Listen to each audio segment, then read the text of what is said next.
तिसरे कोण होते तर कान्होबा राय. ऐसा पुत्र देई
पण थोरले होते सावजी ते थोडस बिलत कान्होबा राय लहान होते, तुकोबा राय जे होते ते मध्यम होते, बोलोबा होते, कनकाई होती. वय 13 वर्षाचं होतं. 13व्या वर्षी विपुल अशी परिस्थिती प्रतिकूल आली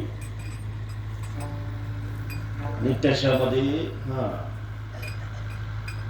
वडील जे होते, आई जी होती, त्या दोघांपैकी आई ही वारली. आई वारल्यानंतर सावजी होता तो निघून गेला आणि संसाराची जबाबदारी सगळ्या तुकोबारायच्या खांद्यावर येऊन पडली. तुकोबाराय तशा परिस्थितीत हार मानली नाही. कमी वयात जिम्मेदारी पडली. सुरुवातीला त्रास होतो, कष्ट होता, शेवटी परिस्थितीच माणसाला सक्षम बनवते, मजबूत अशी करते. देवाची त्या प्रकृतीची खूप कृपा आहे.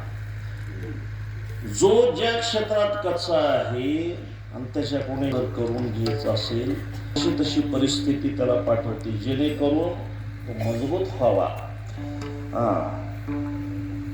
हार मानू नये, ते परिस्थिती विजय मिळवण्याचा लायक व्हावा अशी परिस्थिती पाठवते. तुकोबारायांनी जिम्मेदारी पडली. तुकोबारायांनी उत्तमरित्या संसार केला. आपल्याला शिकवण तुकोबाराय देतात.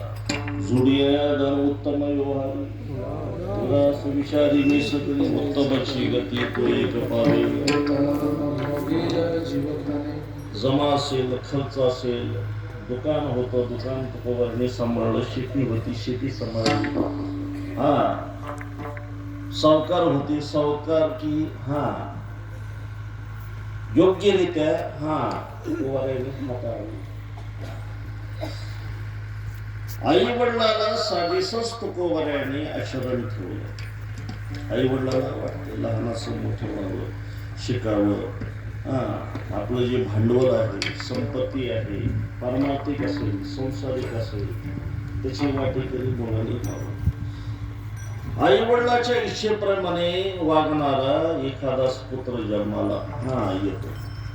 सगळीच्या सगळं जरी आईच्या वडिलाच्या पुढे 4 जन्माला आली, एखादाच तुकोबाराय तशी होती. पुढे चालून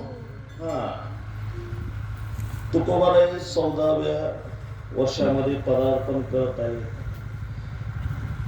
तेव्हा तुकोबारायचे लग्न झाले. 14 ते 16 वर्षाच्या अंतरात 2 लग्न. पहिल्या कुटुंबाचं नाव रखुमाबाई होतं, दुसऱ्या कुटुंबाचं नाव जिजाबाई होतं. पहिलं कुटुंब जे होतं रखुमाबाई, त्याला दमा होता, त्याच्यामुळे दुसरं लग्न तुकोबारायांनी केलं. तुकोबारायांनी तुम्ही करायचं असाल